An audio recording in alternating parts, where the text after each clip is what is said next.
Hello, I'm Victor Fox.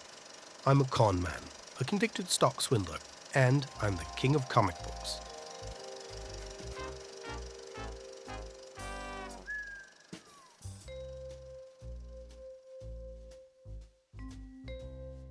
Where do I begin when talking about Fox Features Syndicate? There are so many stories to tell. Some are real and others are campfire ghost stories. I guess we should begin with the man behind the comics line. His name was Victor Fox, and he was a scoundrel. Fox made his fortune during World War I. After the sinking of the Lusitania in 1915, the United States began impounding German, Austrian, and Turkish cargo ships in the Western Hemisphere. They took these ships to New York City, where the ship, along with its cargo, would be auctioned off. Using contacts within the U.S. Navy, Fox monopolized these auctions. In addition to that, it's reported that he had worked out a deal where he could get control of these ships for as little as 2% down. 4 years after the war was over, a scandal hit the newspapers. Fox had 26 ships in New York docks. He owed a fortune in harbor fees, and he still owed the U.S. Navy the remaining balance on most of these ships. As a joke, the New York newspapers began referring to him as Commodore Fox. The U.S. Navy took back the ships and discovered that their cargo was long gone, and many of the ships had been stripped down to being nothing more than floating hulls. As a result of non-payment, the U.S. Navy barred him from ever buying military surplus again. The next time the name Victor Fox appeared in newspapers was right before the stock market crash of 1929. He was arrested for running a complicated stock switch scheme. Fox would act as a middleman between the stock market and his client. He would buy stock in a legitimate company, and then after the sale, Fox would switch it with an equal amount of stock in the Fox Motor Company. And as you can probably guess, the Fox Motor Company stock was worthless. His case went to trial just as the stock market crash of '29 triggered the Great Depression. Due to the timing and notoriety of the previous scandal, his story landed on the front page of New York City newspapers. At this time, there weren't a lot of regulations governing the stock market, and there were no laws in place to protect people from the scams he was running. Fox did get convicted of wire fraud, and the New York Stock Exchange banned him for life. Those are the real stories of Victor Fox, but his entry into comics is a little more cloudy. According to legend, he was an accountant for DC Comics when Action Comics #1 with the debut of Superman hit the stands. Reportedly, he sat on these awesome sales numbers as they trickled in. He didn't tell a soul. Very quietly, he began using DC's resources to contact printing houses and art studios. When the principal owner of DC Comics found out, the you-know-what hit the fan. He confronted Fox and a huge argument broke out. They were nose to nose, screaming at each other. In the end, Fox stormed out to start his own comic book line. That's one story. It's the legend. This is the main story that's been passed down. Another altogether different story is told by DC Comics partner Jack Leibowitz. He had to testify in a court case between DC and Fox. In his testimony, he said that Fox and DC Comics majority partner Harry Donenfeld were partners in a horoscope magazine, and that Fox was always hanging around their offices trying to learn the publishing game, and he was present when the sales figures for Action Comics began rolling in. Now the question is, which story is real? I'm going to do a little bit of speculating here, but I suspect there's a seed of truth to both of these stories. Here's why. The guy who brought Fox into the fold was DC majority owner Harry Donenfeld. Partnering with an aspiring publisher and then muscling them out if they were successful was a tactic Donenfeld used. So yes, Donenfeld and Fox could have easily been partners in a horoscope magazine. Second, Donenfeld has what we would call a colorful history. He is a known associate of Frank Costello. And if you don't know who Frank Costello is, well, he's the guy that Don Corleone in The Godfather is based on. That's right, Donenfeld's a connected guy, and during Prohibition, Donenfeld used his publishing operation as a front for smuggling illegal booze into the country. He imported high-quality paper from Canada for his publishing operation, and the shipping crates, instead of paper, would be filled with Canadian whiskey. It was a major illegal operation, and being associated with Costello means that Donenfeld was connected to a group of bootleggers who called themselves the Combine. The Combine was financed by Arnold Rothstein, who was the guy who fixed the 1919 World Series. Other well-known Combine members included Lucky Luciano, Meyer Lansky, Bugsy Siegel, and Dutch Schultz. This would put Donenfeld at ground zero of the New York underworld. Fox is exactly the kind of guy that Donenfeld would hire to cook the books.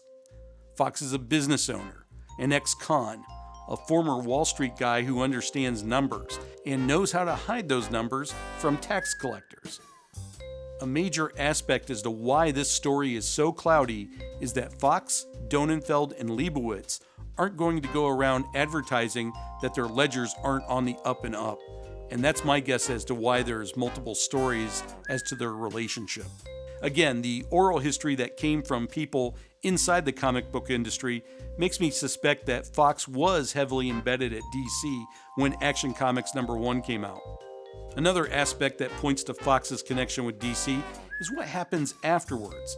It wasn't a typical business rivalry. Like I mentioned, Donenfeld confronted Fox, and it turned into a legendary shouting match. And it was mere days afterwards when Fox Features Syndicate was officially in business.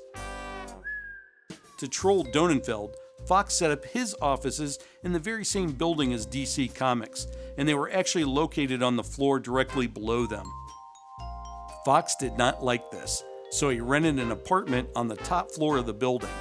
He told people that he liked the apartment because he found it comforting to know that DC Comics was beneath him. Fox's morning routine consisted of him taking the elevator from his apartment to his offices, and along the way he would stop on the floor that DC Comics was on.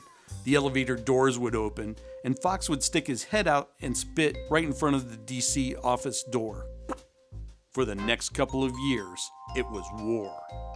The name of the game was to outdo and one-up the enemy, DC Comics. So now that you know how Fox Features Syndicate got into business, let's take a look at a few of their key characters.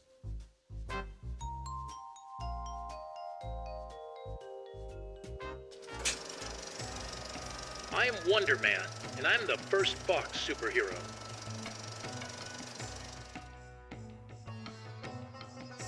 The story of Wonderman begins in the pages of Wonder Comics. Inventor and radio engineer Fred Carson, while on an adventure in Tibet, is given a magic ring by an old yogi and swears an oath on humanity and justice to go forth into the world. The magic ring gives him super strength and the ability to leap great distances, which was very similar to Superman's power at this time. Upon his return, his first adventure as Fred Carson is to be a bodyguard for his boss's daughter, Brenda Hastings. She's a Red Cross nurse who is traveling on a mission to a fictional country that's in the middle of a civil war. The couple flies to this fictional country and fall into the hands of a local warlord, General Attila. He has captured all the Red Cross supplies and refused to distribute the food and medicine to the people it was meant for. Of course, Fred Carson turns into Wonderman and jumps right into the mix. Attila and his goons are no match for the world's strongest man, and the food and medicine is given to the people. The story ends with the narration, another action-filled Wonderman adventure, next issue. But that was not meant to be. The thing that makes Wonderman such an interesting story isn't necessarily what's on the printed page. What I really find interesting is the real-life drama unfolding around the publisher. After leaving DC, Victor Fox ran to the startup art studio of Will Eisner and Jerry Iger. Comic legend Will Eisner was at the very dawn of his career. Fox told Eisner that he wanted a Superman of his own, and keeping this in mind, Eisner obliged him. Harry Donenfeld at DC was none too pleased when he found out. Donenfeld spent a lot of time in court. Remember, he's a connected guy. He knows how the system works. And prior to this, he had taken a number of publishers to court over various issues. Donenfeld waited for the opportune moment to hurt Fox the most. Wonder Comics was printed and about to be shipped out. That's when Donenfeld struck. He sued Fox for copyright infringement, claiming that Wonderman was a blatant copy of Superman, and along with the lawsuit, there was an injunction to stop distribution of Wonder Comics. A warehouse full of comic books sat motionless. As the case moved forward, Fox had paid out for the printing of Wonder Comics, and now storage fees racked up. In the end, the judge ruled in Donenfeld's favor. He ordered Fox to pay damages to DC and destroy all remaining copies of Wonder Comics. Only a handful of Wonder Comics #1 made it to the newsstands, and as you can imagine, this book is extremely rare. It's considered a major prize among Golden Age collectors. During this lawsuit, Donenfeld even sabotaged a second issue of Wonder Comics that did not even contain Wonder Man. The judge's ruling in this situation was that Fox could not use the name Wonder Man or the name Wonder Comics. This outcome leads to the creation of Fox's second superhero, the Flame. Flame's the name, and playing with fire is my game. The origin of the Flame is similar to that of Wonder Man, though this time Gary Preston is the infant son of missionaries working in China. During a flood, they are killed, but they save baby Gary by putting him in a basket. The basket floats to Tibet, where a group of monks discover the baby. They raise the boy in the lamasery and train him in the mystical arts. And as he grows up, he learns to control the element of fire. An adult Gary Preston returns to the Western world as the Flame. He fights criminals and evildoers of all sorts, and during the war years, his stories focus on saboteurs and fascists. The Flame was the creation of Will Eisner and artist Lou Fine. The introduction of the Flame happened shortly after the Wonderman lawsuit had begun. The judge handling their case had ordered the name Wonder Comics not to be used by Fox.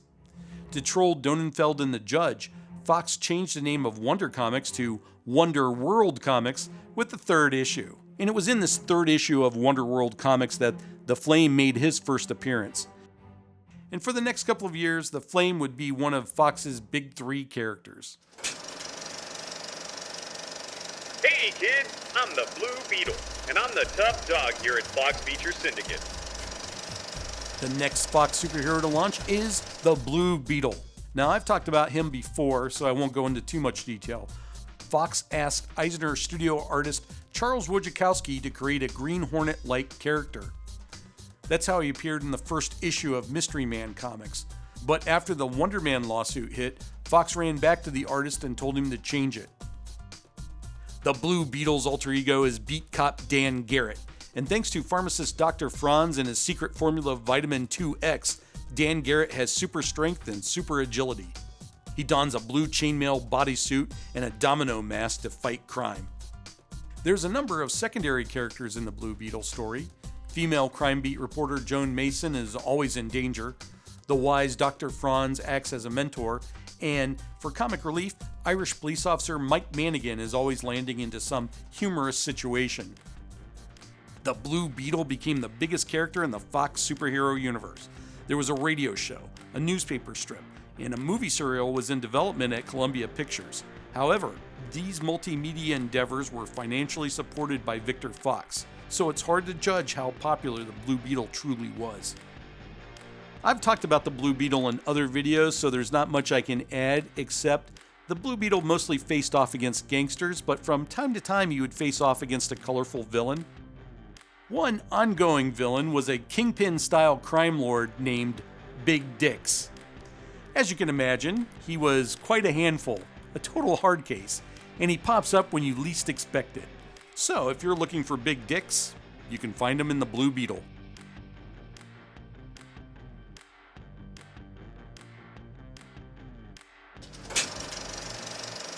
Fear not, friend, for I am Samson, and I run from no evil.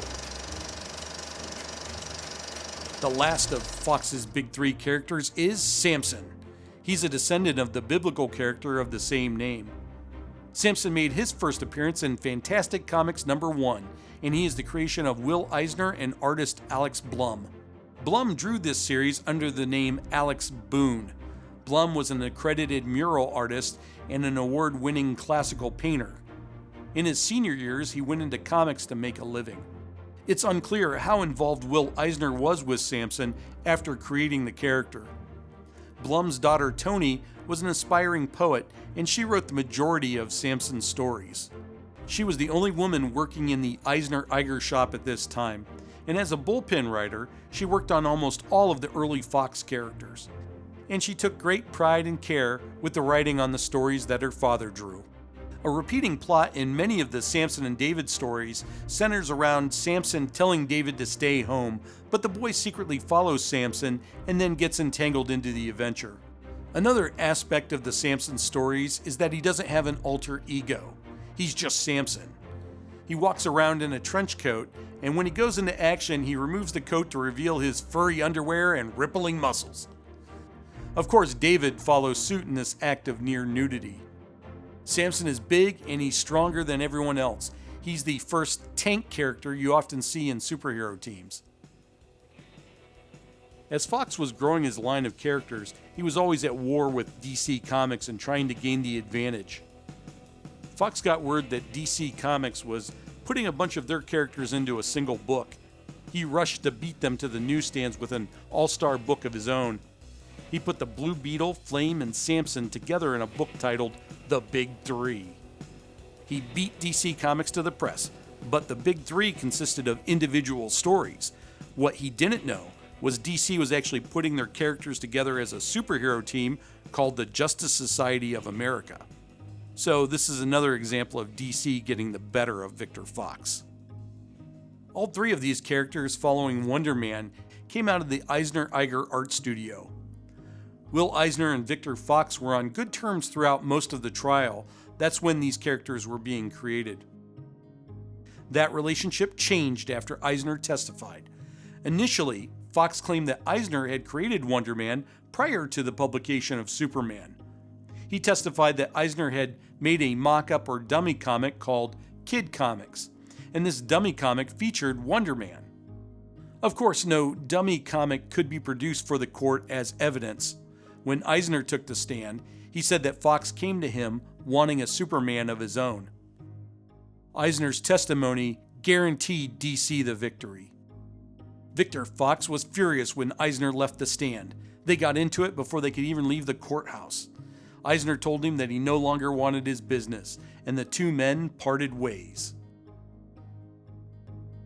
Hi everyone, FizzFop here, and we're nearing the 20-minute mark, so I think this is a great place for us to stop. Stay tuned for part 2 of the Fox feature Syndicate. It should be out in the next month or so. 2 months.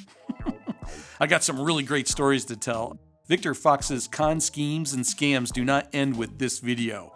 And some of the things he tries to pull off are just plain crazy, and I can't figure him out. I can't figure out how he's going to make money with this. But anyway, we will also get to characters like Stardust and the Phantom Lady and Rula, just to name a few, so stay tuned for that.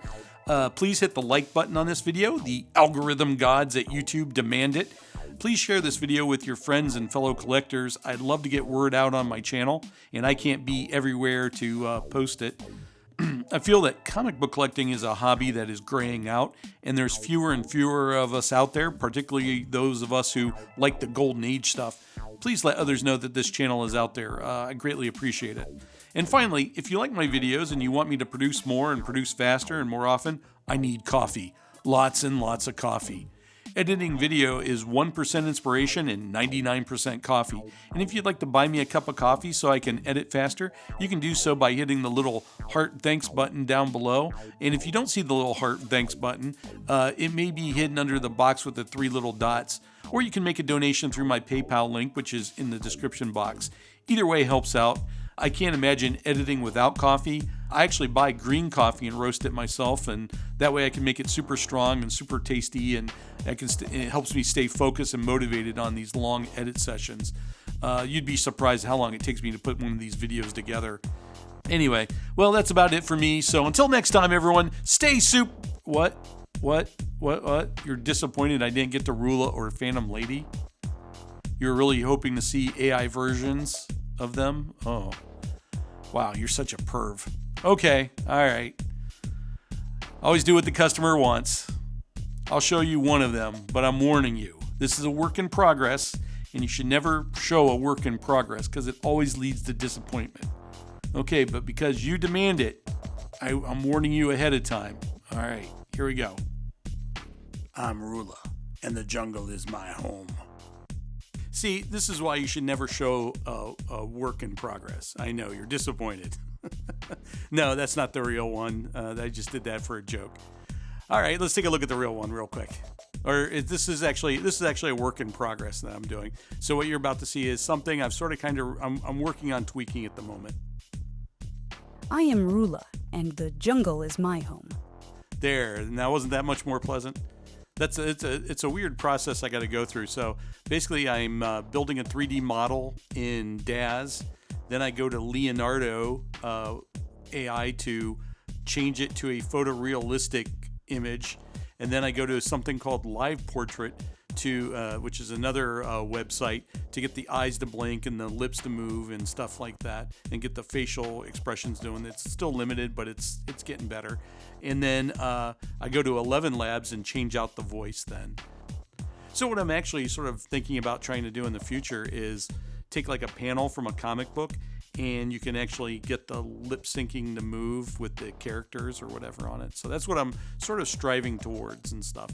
I've been experimenting with some hand-drawn kind of stuff, and they're not really working out so well with the live portrait stuff yet. But it's getting, like I said, it's getting better all the time.